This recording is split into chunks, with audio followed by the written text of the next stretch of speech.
Okey gang, ada aku dan Jim, ada barang baik gang.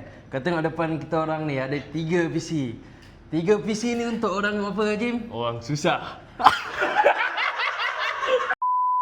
Jim, ini PC spek apa? Ini pakai GPU GTX 1650. Untuk dua ni kita orang bagi twin GTX 1070 Ti. Harga dia berapa buat kita orang jual? Harga dia murah je gang. Ini 1390. Yang GPU 1070 ni harga dia 1650.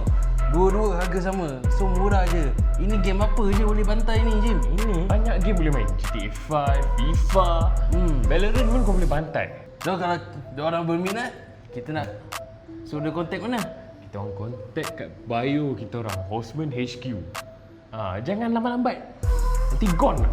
Ya, apa-apa call bro. Yes.